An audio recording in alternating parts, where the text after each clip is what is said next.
नमस्कार साथियों, राधे राधे, जय हिंद, जय भारत साथियों। मैं आपका होस्ट एंड दोस्त शिवा आप सभी का स्वागत करता हूं और अभिनंदन करता हूं राजस्थान एग्जाम के यूट्यूब चैनल में। तो साथियों, आज हम देखने वाले हैं पीटीटी और बीएसटीसी से संबंधित महत्वपूर्ण क्वेश्चन, वो भी आपके टॉपिक वाइज।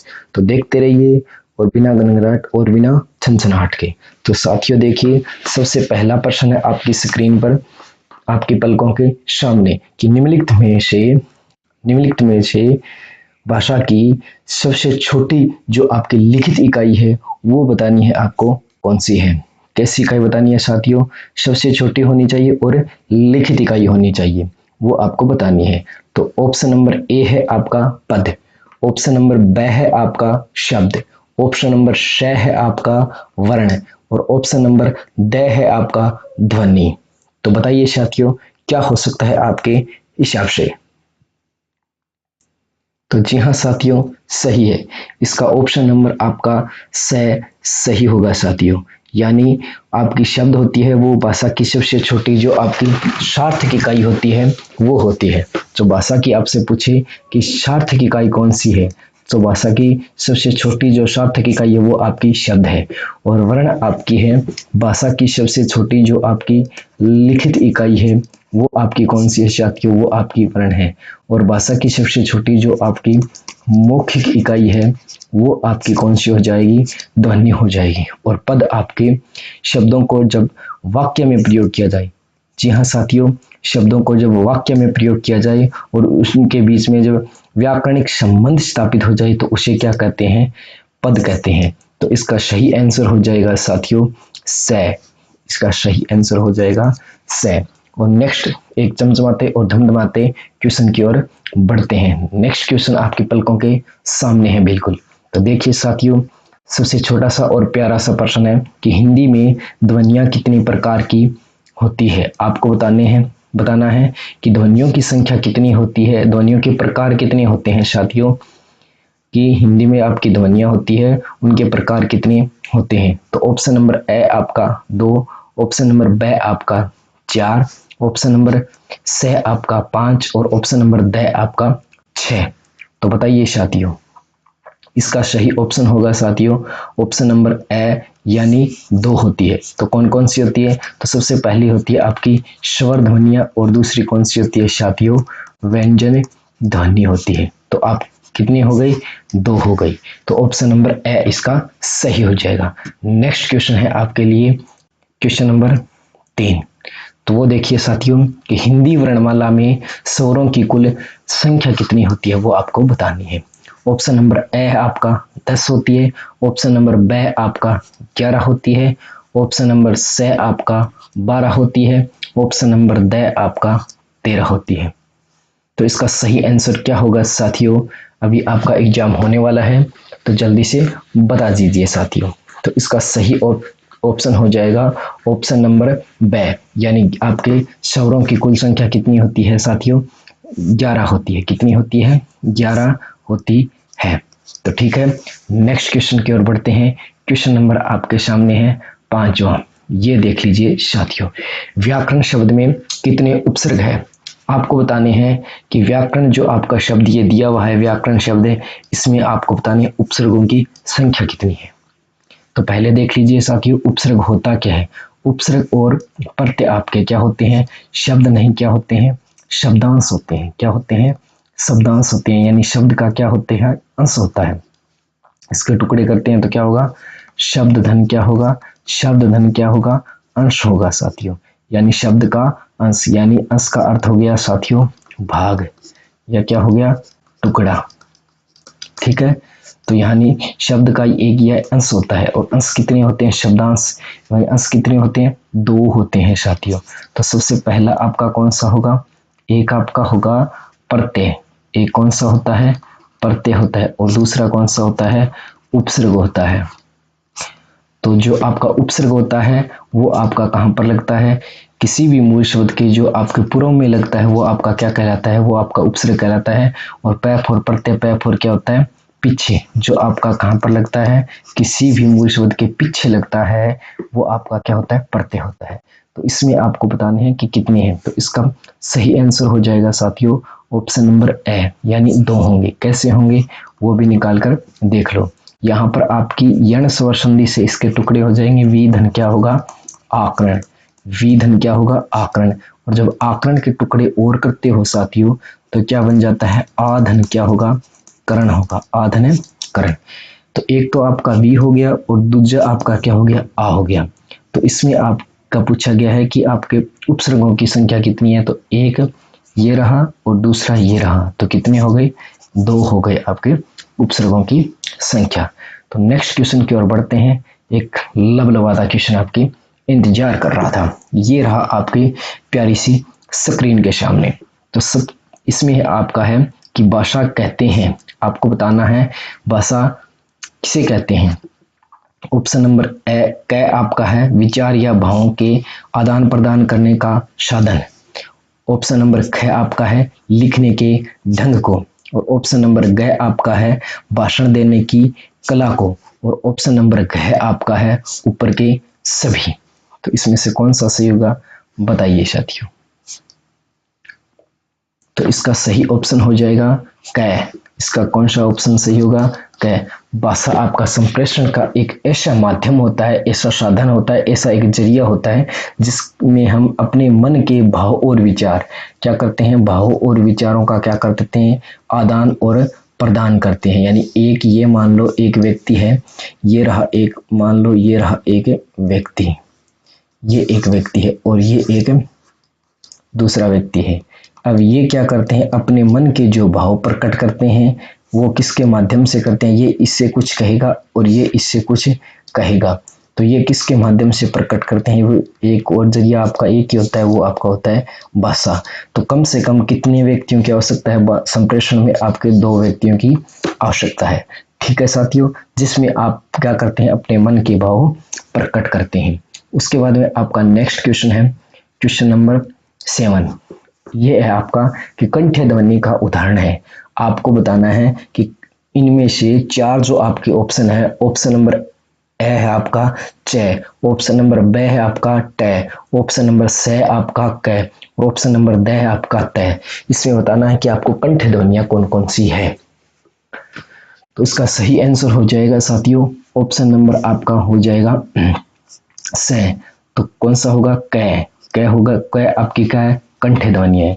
जो आपके क वर्ग है वो पूरा का पूरा कैसा है साथियों कंठ है। और इसके अलावा ए और आ आपके जो भी है ए और आ आपके स्वर हैं वो भी कहाँ से बोले जाते हैं, वो भी आपके कंठ ध्वनियां है। ठीक है साथियों, आगे बढ़ते हैं।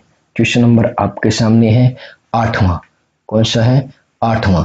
तो 8वां क्वेश्चन देख लीजिए, संयुक्त व्यंजन कौन सा है। आपको बताना है कि संयुक्त व्यंजन इनमें से बताना है।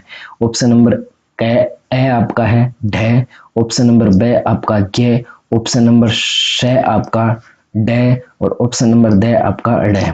जो आपका क्या होता है खाली खाली होता है। तो इनमें से आपका बताना है कौन सा सही होगा। तो इसका सही कौन सा हो जाएगा आपका हो जाएगा ऑप्शन नंबर ब। यानी आपके संयुक्त व्यंजन होते हैं उनकी संख्या कितनी होती है 4 होती है, अक्षय त्रय ज्ञ और श्रेय। तो इनमें से आपका अक्षय क्या त्रय और ज्ञ ज्ञानी यहाँ पर ये दिया हुआ है तो उसका आपका क्या हो जाएगा सही हो जाएगा। नेक्स्ट क्वेश्चन है आपके पलकों के सामने। इनमें से आपको बताना है कि कौन सा वर्ण है वो कंठे नहीं है। पहले बताया गया था कंठे है और अब क्वेश्चन आया कि कंठे नहीं है। ऑप्शन नंबर आपका ख, ए आपका क्या है ख, ऑप्शन नंबर ब आपका है, ऑप्शन नंबर स आपका ई और ऑप्शन नंबर द आपका आ। तो इनमें से आपका अभी हमने बातें की थी कि आपका कंठे कौन कौन से होते हैं ए और इसके बाद में आ, उसके बाद में आपका क वर्ग होता है और उसके बाद में है हल होता है। ये आपके क्या होते हैं कंठ्य वर्ण होते हैं। यहाँ पर कौन सा ख तो क वर्ग का आ गया, ये हो नहीं सकता। और इसके बाद में है ये भी नहीं हो सकता, इसके बाद आ ये भी नहीं हो सकता। तो ऑप्शन नंबर क्या हो जाएगा स आपका क्या हो जाएगा सही हो जाएगा। यानी ऑप्शन नंबर स यानी ई है आपका वो आपका कंठ्य नहीं है, वो क्या होता है तालव्य होता है। तो यहाँ से आपका ये सही हो जाएगा। इसके बाद में आपका नेक्स्ट क्वेश्चन है तो इसमें आपसे पूछा गया है कि कौन सा कथन सही है। सही कथन की आपको पहचान करनी है। ऑप्शन नंबर ए है, इसमें आपको बताया गया है कि मात्राओं का स्वर से कोई संबंध नहीं होता, यानी दूर दूर से कोई रिश्ता नाता नहीं होता मात्राओं और स्वर का। क्या ये बात सच है? तो नहीं, ये बात सच नहीं है। रिश्ता और नाता होता है, क्योंकि स्वरों के दो रूप होते हैं। एक तो आपका होता है स्वतंत्र रूप होता है, दूसरा आपका होता है मात्रिक रूप होता है। तो इनमें से आपका ये हो नहीं सकता। ऑप्शन नंबर 6 आपका बोलता है कि समस्त स्वर महाप्राण है। नहीं होते। समस्त स्वर क्या होते हैं? अलप प्राण होते हैं। क्या होते हैं? अलप प्राण होते हैं। तो ये भी नहीं हो सकता। इसके बाद में ऑप्शन नंबर द आपका है कि विसर्ग की गणना नासिक्य वर्णों में की जाती है। तो ये भी नहीं हो सकता। अयोग वाहे में की जाती है, नासिक्य में नहीं की जाती। तो ऑप्शन नंबर आपका कौन सा बच गया? ब बच गया कि उच्चारण की दृष्टि से ऊ है वो ओष्ठ्य है। तो ये वाला सही है। तो ओष्ठ्य में कौन कौन से आते हैं? एक तो आपका ऊ आता है, उसके अलावा आपका पूरा का पूरा जो आपका पैवर्ग है वो भी कहाँ पर आता है साथियों?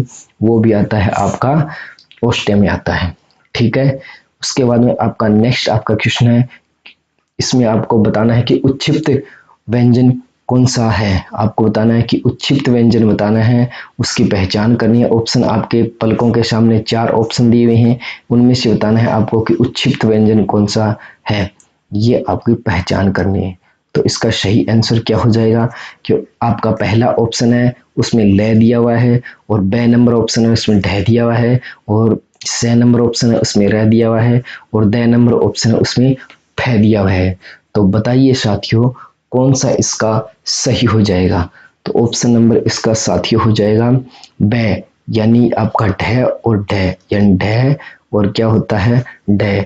ये आपका क्या होता है? ढ और ढ, ये आपका क्या होते हैं? ये दोनों उच्छिप्त व्यंजन होते हैं। तो उच्छिप्त व्यंजनों की संख्या पूछे हिंदी में कितनी होती है? 2 होती है। ठीक है। नेक्स्ट की ओर बढ़ते हैं। आपके सामने है नेक्स्ट क्वेश्चन, ये रहा आपका क्वेश्चन नंबर आपके सामने है। इसमें पूछा गया है कि 11वां व्यंजन कौन सा है। कि हिंदी जो आपकी वर्णमाला है, आपको पता ही है वर्णमाला में क्या होती है, वर्णों का एक क्या होता है? क्रम होता है। वर्णों का एक क्रम क्या कहलाता है? वर्णमाला कहलाता है। जिस तरह से आपके साथियों एक फूलमाला होती है, जिस तरह से एक आपकी वरमाला होती है, उसी तरह से क्या होती है, यह भी एक क्या है? वर्णमाला क्या होती है? वो भी आपकी, जिसमें वर्ण क्या होते हैं? एक निश्चित क्रम में होते हैं, वो क्या कहलाती है? वर्णमाला कहलाती है। और उसमें आपसे पूछा गया कि 11वां व्यंजन कौन सा होगा। तो 11वें व्यंजन की बात करें तो आपको पता है कि वर्गीय व्यंजनों की संख्या कितनी होती है? 25 होती है। अब इसमें है कि वर्गीय व्यंजन ही हो सकता है, तो इसमें चारों के चारों ऑप्शन में आपके वर्गीय व्यंजन ही दिए हुए हैं। तो उसमें से आपका सबसे पहला आपको पता है कि क वर्ग में कितने होते हैं? 5, और च वर्ग में भी कितने होते हैं? 5। तो 5 और 5 कितने हो गए? 10। 10 और 1 कितने होते हैं? 11। और आपका च वर्ग के बाद में कौन सा आता है? ट वर्ग, और ट वर्ग का पहला कौन सा होता है? टाई होता है। तो इसका ऑप्शन नंबर क्या हो जाएगा? सही हो जाएगा। ठीक है। उसके बाद में बढ़ते हैं आपके क्वेश्चन नंबर 13 की ओर। 13 आपका क्या बोलता है कि मूर्धन्य नहीं है। इसमें से आपको जो 4 वर्ण दिए हुए हैं उनमें से आपको बताना है कि मूर्धन्य वर्ण नहीं है, उसका आपको चुनाव करना है। तो ऑप्शन नंबर ए आपका री, क्या आपका री है वो मूर्धन्य है? तो मैं आपको बता दूं कि मूर्धन्य आपके वर्ण कौन कौन से होते हैं। तो मूर्धन्य आपके होता है, एक तो री होता है, एक आपका क्या होता है? रे होता है। उसके अलावा कौन सा होता है? उसके अलावा टे आपका पूरा का पूरा वर्ग क्या होता है? मूर्धन्य होता है। तो इनमें से आप देख लीजिए, री तो दिया हुआ ये भी मूर्धन्य है, तो ये हो नहीं सकता। और ये टे वाली टे वर्ग में आता है, ये नहीं हो सकता। ण भी आपका टे वर्ग में आता है, ये नहीं हो सकता। तो ऑप्शन कौन सा बच गया? आपके ऑप्शन नंबर ब बच गया, यानी आपका क्या होगा? ब आपका है वो मूर्धन्य नहीं है इनमें से आपके पास में जो 4 ऑप्शन दिए हुए हैं। उसके बाद में आपका नेक्स्ट क्वेश्चन है चमचमाता धमधमाता। क्वेश्चन देख लीजिए कि आपको पूछा है विवर्त स्वर बताना है। इसमें आपको बताना है को दिए हुए ऑप्शन में से आपको चुनना है कि विवर्त स्वर है कौन सा है इनमें से? तो आपको पता है कि सबसे पहले विवर्त स्वर कौन से होते हैं, जिसमें आपका मुखड़ा चांद का जो टुकड़ा है वो सबसे ज्यादा खुलता है, और जब बच्चा रोता है तो पहली पहली बार तो वहां पर आपका मुंह ज्यादा खुलेगा। तो ये आपका क्या हो गया, विवर्त स्वर कौन सा हो गया, आ। आपका क्या है, विवर्त स्वर ऑप्शन नंबर ए आपका क्या हो जाएगा, सही हो जाएगा। उसके बाद में आपका क्वेश्चन नंबर आपके सामने है, आपकी मृगनयनी जैसी आंखों की। तो इसमें पूछा गया है कि यह का उच्चारण स्थान बताना है आपको। जो यह आपका वर्ण होता है उसका उच्चारण स्थान कौन सा है, उच्चारण कहाँ से वो बोला जाएगा, ये बताना है। तो इसका सही आंसर क्या हो जाएगा बताइए साथियों।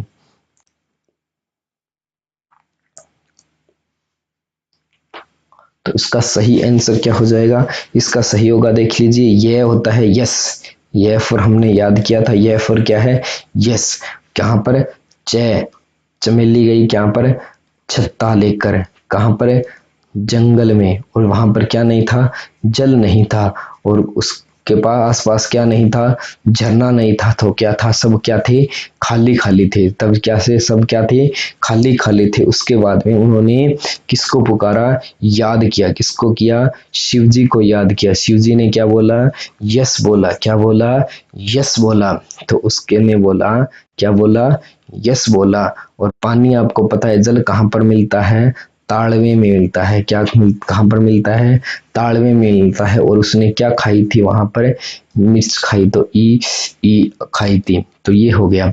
तो यहाँ पर आपकी ये दोनों ई है आपकी कहाँ से बोली जाती है, तालव्य से बोली जाती है, तालु से बोली जाती है। ये च वर्ग आपका पूरा का पूरा कहाँ पर बोला जाता है, वो भी आपका तालव्य से बोला जाता है। और ये वाला से और ये वाला ये कौन से हैं, ये भी आपके कौन से, तालव्य है। तो इसमें से आपको पूछा गया ये पूछा गया है, तो ये आपका कौन सा हो जाएगा, ये आपका हो जाएगा तालुशी, यानी ऑप्शन नंबर डी आपका सही हो जाएगा। ठीक है, याद रह जाएगा आपको।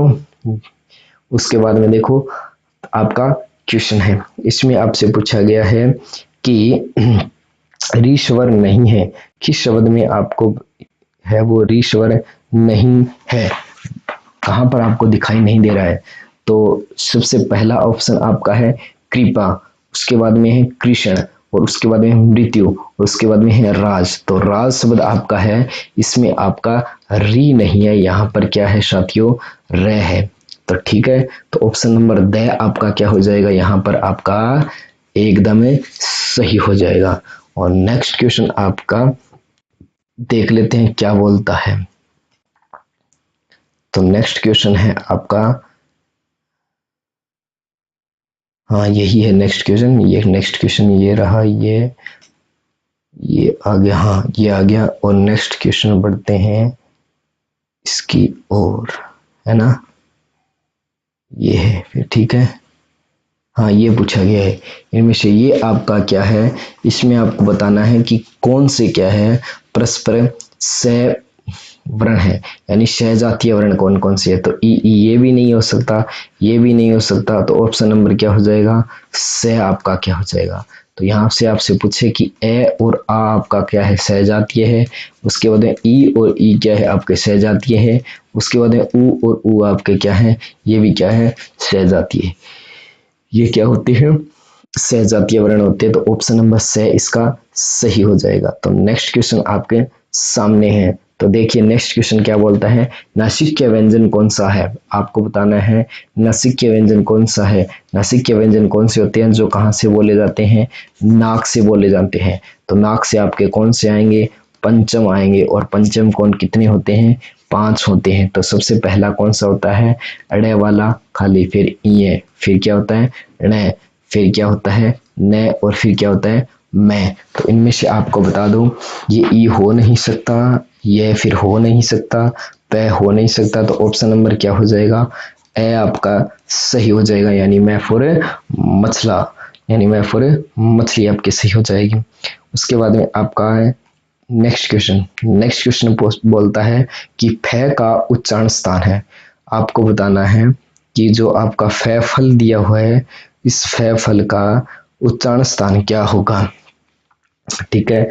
तो इसका सबसे पहले है ऑप्शन ए है आपका दंत्य, ऑप्शन बी है आपका कंठ, ऑप्शन सी आपका मूर्धा, ऑप्शन डी आपका ओष्ठ। इस तरह के क्वेश्चन बहुत बार रिपीट हुए हैं, तो इसमें से आपका कौन सा हो जाएगा, जो आपका ऑप्शन नंबर ड है वो हो जाएगा। तो कौन कौन से होते हैं, तो ओष्ठ में आपके आते हैं साथियों, जैसे देखो ऊ और ऊ कहाँ से बोले जाएंगे, ओष्ठ से।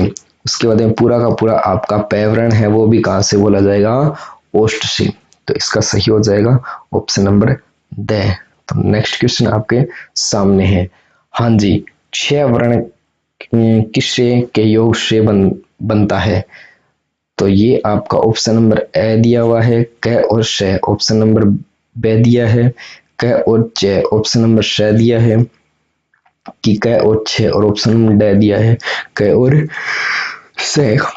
तो साथियों इसमें से आपका क क्या होगा, आधा होगा, ठीक है, गलत है, ये मिसप्रिंट हुआ है। तो इसका सही हो जाएगा ऑप्शन नंबर आपका ए। कौन सा होगा साथियों, ए, यानी किससे मिलकर बनता है, क धन है, श धन किससे मिलकर बनता है, ए, और श कौन सा आता है, मूर्धन्य आता है, आपका तालव्य नहीं आता है, ठीक है। तो इसका सही हो जाएगा ऑप्शन नंबर ए, ठीक है। नेक्स्ट क्वेश्चन की ओर बढ़ते हैं। नेक्स्ट क्वेश्चन आपके सामने है। तो नेक्स्ट क्वेश्चन बोलता है कि हिंदी वर्णमाला में संयुक्त स्वर कितने हैं, तो संयुक्त स्वरों की संख्या आपसे पूछी गई है कि कितनी है आखिरकार वो। तो इसका सही ऑप्शन कौन सा है, ऑप्शन नंबर ए में दिया हुआ है 3, ऑप्शन नंबर बी में दिया हुआ है 5, ऑप्शन नंबर सी में दिया हुआ है 4, ऑप्शन नंबर ड में दिया हुआ है 6। तो बताओ इनमें से कौन सा सही होगा, तो सही इसका हो जाएगा ऑप्शन नंबर सी। ये कितनी होती है, 4। कितने होते हैं साथियों, 4 होते हैं, ठीक है, 4 होते हैं। तो ये इसका ऑप्शन नंबर कौन सा हो जाएगा, सी इसका सही हो जाएगा। नेक्स्ट क्वेश्चन की ओर बढ़ते हैं साथियों। नेक्स्ट क्वेश्चन आपका क्या बोलता है कि हाँ सहजाती, ये तो रिपीट हो गया। इसके बाद में आपका क्वेश्चन है, हाँ ये आ गया, सबसे उम्दा प्रश्न है, इसका देखकर बताओ साथियों क्या होगा, भाषा को शुद्ध रूप से लिखना, पढ़ना और बोलना सिखाने वाला शास्त्र खालिस्तान कहलाता है। इसका देखकर बताओ आपका क्या होगा, क्या आपका लिपि कहलाता है, क्या आपका व्याकरण कहलाता है, क्या आपका नियम कहलाता है, क्या आपका लिखित भाषा कहलाती है। तो इनमें से सही कौन सा होगा, तो इसका सही हो जाएगा साथियों व्याकरण। तो क्या होगा, व्याकरण। तो ऑप्शन नंबर ख आपका क्या हो जाएगा, सही हो जाएगा। कैसे होगा, तो व्याकरण हमें सिखाता है कि हमें लिखना कैसे है, पढ़ना कैसे है, बोलना कैसे है। जिस तरह से आपके संविधान की एक बुक होती है, संविधान की एक पुस्तक होती है, उस पुस्तक में क्या लिखे हुए हैं साथियों, उस पुस्तक में जिस तरह से ये संविधान की एक बुक है, पुस्तक है, इस पुस्तक में क्या लिखे हुए हैं, ये नियम ही लिखे हुए हैं, क्या लिखे हुए हैं, नियम ही लिखे हुए हैं। तो इसी तरह के हमारे पास भी क्या है साथियों, हिंदी, और जिस तरह से हिंदी है, जिस तरह से संस्कृत है, जिस तरह से पंजाबी है, तो प्रत्येक की एक क्या है निश्चित पुस्तक और उसमें भी क्या है नियम है। तो वो क्या कहलाती है, व्याकरण कहलाती है। तो ठीक है, नेक्स्ट क्वेश्चन आपके सामने है कि अंतःस्थाई व्यंजन नहीं है। तो आपको पता होना चाहिए कि अंतःस्थाई व्यंजनों की संख्या कितनी होती है, अंतःस्थाई व्यंजनों की संख्या 4 होती है, उसमें व्यंजनों की भी संख्या कितनी होती है, 4 टोटल, ये कितने हो गए 8। एक बार एक क्वेश्चन पूछा गया था, रीट 2018 की बात है शायद, आई थिंक, उसमें पूछा गया था कि अंतःस्थाई व्यंजन और संयुक्त व्यंजनों की संख्या कितनी होती है, तो 4 4 कितने हो गए 8, ठीक है। तो ऑप्शन नंबर ए आपका है कि रह क्या आपका अंतःस्थाई व्यंजन है। तो अंतःस्थाई व्यंजन कौन कौन से होते हैं, जैसे होते हैं ये, रे, ले और वे। और उसके बाद उसमें व्यंजन कौन से हैं, शे, शे, शे और है। तो ये कितने हो गए 8 हो गए। इसमें आपका पूछा गया कि अंतःस्थाई व्यंजन नहीं है, तो आपका रे होता है तो ये हो नहीं सकता, ले भी होता है ये नहीं हो सकता, यह भी होता है ये नहीं हो सकता। तो ऑप्शन नंबर क्या हो जाएगा, से आपका क्या हो जाएगा, सही हो जाएगा। तो ये वीडियो आपको कैसा लगा, इसी तरह की इंटरेक्टिव प्रकरण देखने के लिए और बीएसटीसी की मजबूत तैयारी करने के लिए और साथ ही साथ शिक्षक भर्ती परीक्षा की प्रत्येक इन्फॉर्मेशन पाने के लिए चिल्ड मस्त होकर राजस्थान एग्जाम के यूट्यूब चैनल को सब्सक्राइब कर दीजिए और बेल आइकन को प्रेस कर दीजिए, क्योंकि साथियों एक बार फिर हम मैदान में आ चुके हैं। तो सारी जानकारी मिलेगी आपको टीचर बनने तक की, किस तरह से बनाया जाता है, किस तरह से क्या किया जाता है, सारी जानकारी आपको मिलेगी। तो आपसे फिर मुलाकात होगी एक नई सेशन में। तब तक हंसते रहिए और मुस्कुराते रहिए, हम आपके साथ हैं साथियों, घबराने की कोई बात नहीं है।